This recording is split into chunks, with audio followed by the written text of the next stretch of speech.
ایک بات تھوڑی یہ سمجھنے کی ہے کہ اللہ تعالیٰ نے ہمارے نبی کے سر پہ سے جو پہلے والد کا سایہ اٹھایا، پھر والدہ کا سایہ اٹھایا، پھر دادا کا سایہ اٹھایا، ایسا کیوں کرا؟ اس کو علماء کرام نے کئی وجہ لکھی ہے. وجہ یہ لکھی ہے کہ جب والد کو دیکھتا تو والد والد کرتا نا، ابو ابو کرتا. والدہ کے پاس جب لمبا وقت گزرتا تو پھر امی امی کرتا رہتے نا، دادا کا دادا دادا.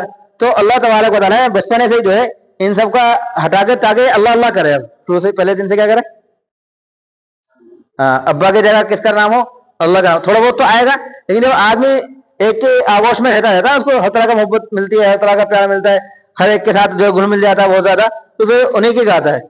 اس لیے اللہ تبارک و تعالیٰ نے علماء کرام نے ایک حکمت لکھی ہے، شروع دن سے کیا کریں وہ اللہ ہی کو پکاریں، اللہ ہی کی طرف جو متوجہ ہوں، اللہ ہی کی محبت جو ان کے اندر، یعنی ماں کی محبت، باپ کی محبت اور دادا کی محبت وہ زیادہ ان کے اندر نہ رچے بسے. کس کی محبت ہو؟ اللہ کی محبت ہو. کیونکہ کرنے والے ذات کس کی ہے؟ اصل اللہ کی ہے. یہ تو ایک اسباب ہے جو ہے ذریعہ ہے، ورنہ حقیقت میں کون کر رہا ہے؟ وہ اللہ کر رہا ہے. لیکن ظاہراً اسباب بھی اللہ تعالیٰ ان سے محمد صلی اللہ علیہ وسلم سے جو ہے چھینتے ہیں تاکہ ظاہراً بھی وہ کس کی طرف آئے؟ اللہ کی طرف آئے. ایک بات. دوسری بات یہ ہے کہ کیونکہ دنیا آزمائش کی جگہ ہے، تو اللہ کے رسول کی آزمائش کیا پہلے دن سے، یعنی پیدا ہونے سے پہلے ہی شروع ہو گئی. ابھی اللہ کے رسول ماں کے پیٹ کے اندر ہے، والد کا انتقال ہو گیا، تو آزمائش پہلے دن سے ہی شروع ہو گئی.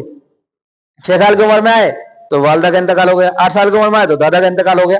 تو آزمائش پہلے دن سے ہی اللہ کے رسول کی جاری ہے. ایک بات. دوسری بات ایک یہ بھی ہے کہ جب اللہ تبارک و تعالیٰ یہ بھی دکھانا چاہ رہے ہیں کہ ایک بچہ یتیم ہے لیکن اس کی تربیت کتنے اچھے طریقے سے ہوئی.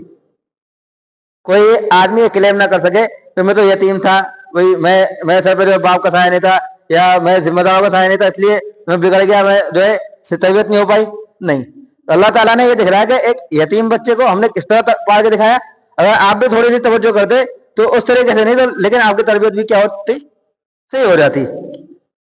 اور اسی طرح ایک یہ بھی کہ کوئی آدمی کلیم یہ نہ کر سکے بڑے ہو کر تو اس کو تو ہم نے سکھلایا ہے. تو اللہ کے رسول کو امی رکھنے کی ایک وجہ کیا تھی؟ بھائی اللہ کے رسول دنیا کے اندر کسی سے نہیں پڑھے، کسی سے پڑھنا لکھنا اللہ کے رسول نے دنیا کے اندر نہیں سیکھا. اللہ تبارک و تعالیٰ نے ڈائریکٹ جو ہے علم اللہ کے رسول کو دیا. ظاہراً دنیا میں کسی سے پڑھے لکھے نہیں، لیکن سب سے زیادہ علم کس کے پاس ہے؟ اللہ کے رسول کے پاس ہے. یہ بھی معجزہ آئی ہے. تو اسی طرح جب دادا کے پاس والدہ کے پاس بہت زیادہ رہتے تو ان کے کہتے ہم نے سکھلایا تھے. تو اللہ تبارک و تعالیٰ اس طرح جو ہے جو ذمہ دار تھے وہ سایہ اللہ کے رسول کا تھا اس کو آہستہ آہستہ ایک کر کے اٹھاتے رہے تاکہ بڑے ہوئے کلیم نہ کرے اس کے دادا نے اس کو سب کچھ سکھلایا نہیں. کس نے سکھلایا؟ اللہ نے سکھلایا.